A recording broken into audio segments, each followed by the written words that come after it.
नमस्ते। आज का पाठ है शिरीष के फूल और मैं अल्पना वर्मा। यहाँ इस पाठ को सरल शब्दों में कम से कम समय में आपको समझाने का प्रयास करूंगी।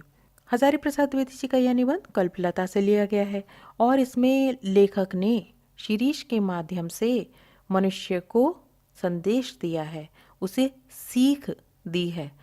क्या सीख दी है? कि जिस तरह से विपरीत परिस्थितियों में अवधूत की भांति शिरीष का पेड़ फूलों को खिलाए रखता है, या शिरीष के जो फूल हैं वो अपनी कोमलता को बनाए रखते हैं, सरसता को बनाए रखते हैं और सुंदरता को फैलाते हैं, उसी प्रकार मनुष्य को भी विपरीत परिस्थितियों में भी अपनी जिजीविषा यानी जीने की इच्छा को बनाए रखना चाहिए और धैर्य पूर्वक परोपकार करना चाहिए, दूसरों के लिए सोचना चाहिए, कर्तव्यशील बने रहना चाहिए। तो ये सभी बातें यहाँ शिरीष के फूल के गुणों को, उसकी विशेषताओं को बताते हुए लेखक कहना चाह रहे हैं। पाठ के शुरू में लेखक ऐसे स्थान पर बैठे हैं जहाँ आसपास बहुत से शिरीष के पेड़ हैं और जब इतनी गर्मी पड़ रही है, जेठ का महीना है, धरती अग्नि के कुंड के समान लग रही है, जल रही है, हवा भी इतनी तेज गर्म है, तब भी ये फूल खिले हुए हैं। ये देखकर आश्चर्यचकित हैं लेखक। और लेखक कहते हैं अमलतास जो पीले रंग का फूल होता है वो भी इसी समय खिलता है, कर्णिकार भी इन्हीं दिनों खिलता है, लेकिन ये सब तो 15 दिन में मुरझा जाते हैं, सिर्फ 15 दिन के लिए खिलते हैं। और पलास वो भी बसंत के समय खिलता तो है, लाल रंग का फूल, लेकिन वो भी जल्दी झड़ जाता है। ये शिरीष के फूल बसंत से लेके आषाढ़ तक बने रहते हैं और कभी कभी तो भादों के महीने में भी आप इनको खिला हुआ देख सकते हैं। तो अब इन्होंने शिरीष के फूलों की जो तुलना है वो अवधूत की भांति कर दी। अवधूत कौन होता है? सन्यासी, जो किसी भी तरह की परिस्थितियों में अपने आप में मग्न रहते हैं। उन्हें ना गर्मी से कोई मुश्किल होती, ना सर्दी से उन्हें कोई परेशानी होती। तो वे कह रहे हैं कि शिरीष के फूलों की तारीफ करते हुए कह रहे हैं कि वे किस तरह से कालजयी अवधूत की भांति जीवन की अजेयता का मंत्र प्रचार करता हुआ दिखाई दे रहा है। अर्थात कि मनुष्य को भी अपने भीतर जीने की इच्छा को बनाए रखना चाहिए, धैर्य को बनाए रखना चाहिए। इस बात को यह फूल बता रहा है। और फिर कहते हैं कि कबीरदास को भी इस तरह के फूल पसंद नहीं थे जो 15-15 दिन के लिए खिलते थे और मुरझा जाते थे। और उनकी लिखी एक पंक्ति भी उन्होंने यहाँ बताई है। और ऐसे दुमदारों से तो लंडूरे भले भले, ये पंक्ति उन्होंने कही है, इसका अर्थ है कि दुम वाले पक्षी जो थोड़े समय अपना सौंदर्य दिखाते हैं, दुम वाला ऐसा कौन सा पक्षी होता है जिसका थोड़े समय सौंदर्य रहता है फिर दुम झड़ जाती है? वह होता है मोर। तो ऐसे दुमदार सौंदर्य पक्षियों से जो थोड़े समय के लिए बस सौंदर्य को दिखाते हैं, उसके बाद वे दुम विहीन हो जाते हैं, उनसे तो दुम विहीन ही अच्छे, जिनका एक रूप सौंदर्य बना रहता है हमेशा। पाठ के अगले हिस्से में लेखक शिरीष के पेड़ की तारीफ करते हैं। वे कहते हैं ये बड़े और छायादार होते हैं। पुराने भारत के जो रईस लोग होते थे वे अपने बागों में इस पेड़ को शुभ मानते हुए चारदीवारी में लगाया करते थे, मंगल मानते थे इन पेड़ों को। लेकिन उन्हें आपत्ति पुराने कवियों से है। लेखक कहते हैं कैसे ये कवि थे कि इन्होंने अपनी नायिकाओं के जो झूले थे वे बकुल के पेड़ पर दिखाए, शिरीष के पेड़ पर नहीं दिखाए। भाई माना शिरीष का पेड़ कमज़ोर होता है, लेकिन झूला भी तो कोई बड़े मोटे लोग थोड़ी ना झूलते हैं। कवियों की कविताओं में नायिका ही झूला झूलती हैं। तो नायिकाओं को शिरीष के पेड़ पर लगे झूले पर बैठा नहीं दिखाया। हर जगह उन्हें बकुल के या मजबूत पेड़ों की डाल पर झूला डाले हुए या उस पर झूलते हुए दिखाया है। कवि इस बात से इत्तेफाक नहीं रखते।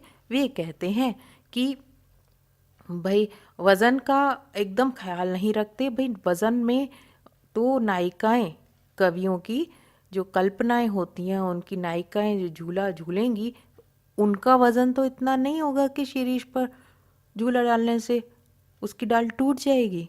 तो यहाँ ये अपनी बात कह रहे हैं, इन्हें शिरीष के पेड़ से बहुत अधिक मोह है।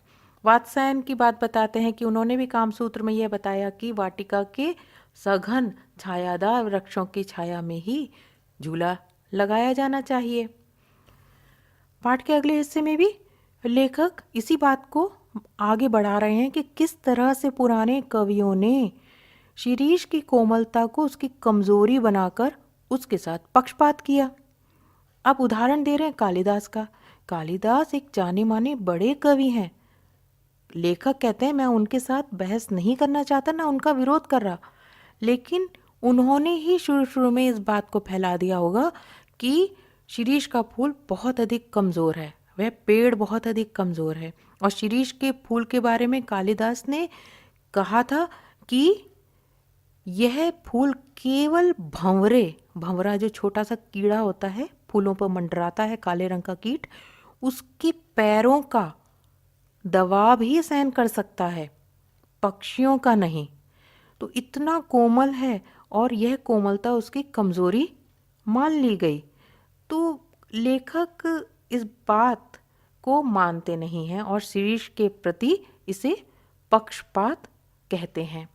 कहते हैं कि उन लोगों ने यह नहीं देखा कि इसके फल इतने मजबूत होते हैं कि जो नए फूलों के आने के बाद भी अपनी जगह नहीं छोड़ते।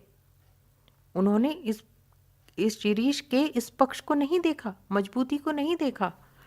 शिरीष के फल की बात करते हुए लेखक कहते हैं कि मजबूती तो एक तरफ ठीक है, लेकिन जिस तरह से ये अपने स्थान को छोड़ते नहीं हैं नए फूल आने के बाद भी, उसे देखकर उन्हें आजकल के समय के नेताओं की बात याद आ जाती है। और ये इन फलों की तुलना उन नेताओं से करते हैं जो नई पीढ़ी के लोग, नई पीढ़ी के युवा नेताओं के आने पर भी उन्हें स्थान नहीं देते और अपने स्थान पर जमे रहते हैं। और वे सोचते हैं कि पुराना जो है, पुराने की यह अधिकार लिप्सा, अधिकार जमाए रखने का जो उसके मन में लालच है, यह क्यों नहीं समय रहते उसे सावधान करता, क्योंकि बुढ़ापा और मृत्यु ये तो एक न एक दिन आनी ही है। और तुलसीदास जी के कथन को ये यहाँ लिख रहे हैं, कह रहे हैं कि उन्होंने जो कहा था उसके अनुसार इस पृथ्वी पर यह प्रमाणिक है कि जो फलता है वह झड़ जाता है और बिखर जाता है, टूट जाता है, और जो जलता है उसे बुझना ही पड़ता है। तुलसीदास ने अपने इस कथन से बता दिया था कि यह एक सच्चाई है, जो जन्म लेता है उसकी मृत्यु अवश्य होती है, वह नष्ट होता है। उसके बाद वे कहते हैं कि महाकाल देवता सपासप कोड़े चलाए जा रहे हैं। तो यहाँ वे कहना चाह रहे हैं, लेखक कहना चाह रहे हैं कि हर व्यक्ति और जो भी जिसमें भी प्राण हैं वह समय के साथ मृत्यु की ओर बढ़ता है।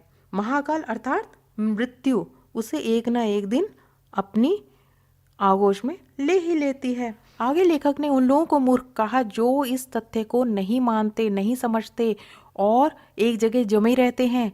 लेखक कहता है अगर महाकाल की मार से बचना है तो व्यक्ति को गतिशील रहना चाहिए।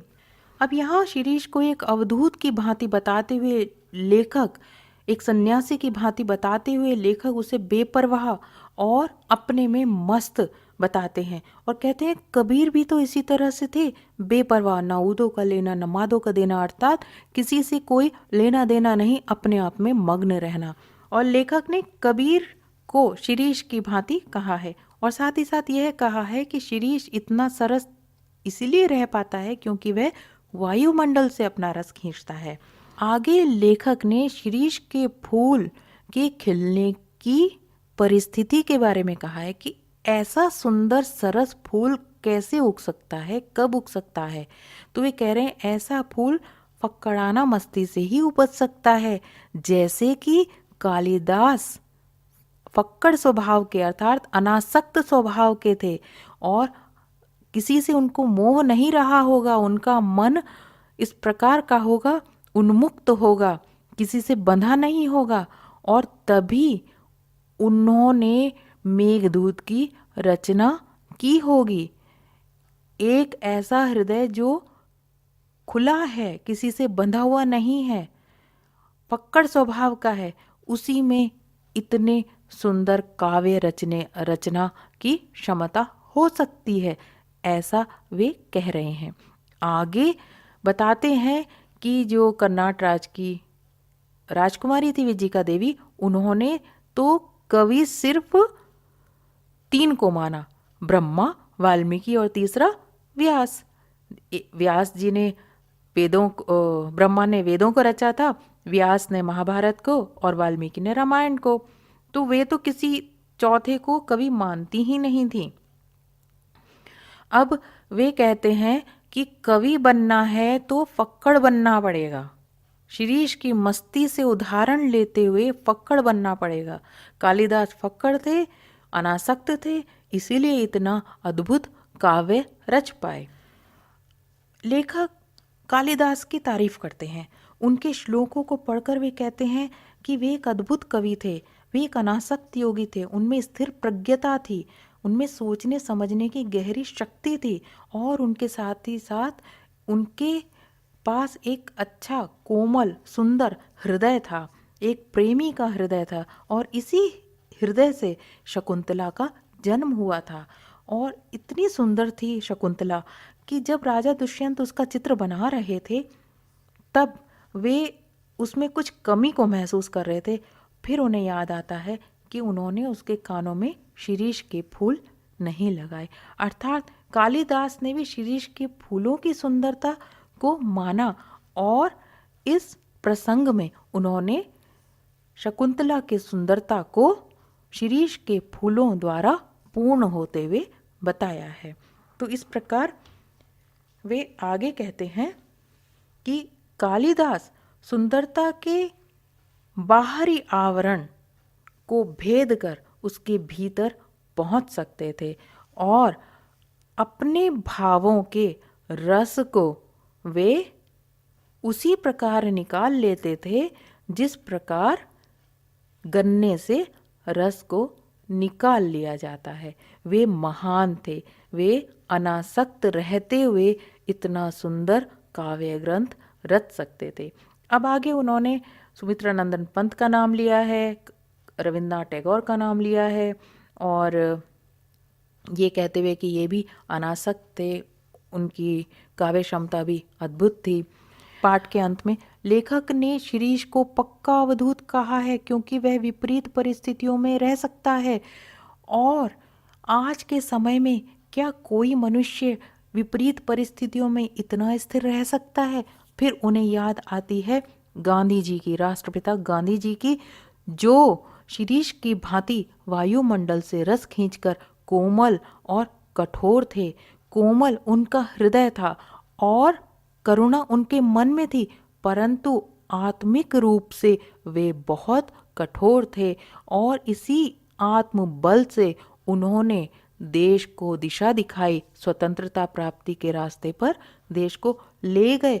तो वे कहते हैं ऐसा अवधूत अब कहाँ है, अर्थात ऐसे लोग अब कहाँ हैं जो विपरीत परिस्थितियों में भी अपने आत्मबल को बनाए रखें, साथ ही जिजीविषा को बनाए रखें, यानी जीने की इच्छा को बनाए रखें और शिरीष के फूल की भांति धैर्यवान और सहनशील बन सकें। तो यह था पाठ शिरीष के फूल। धन्यवाद।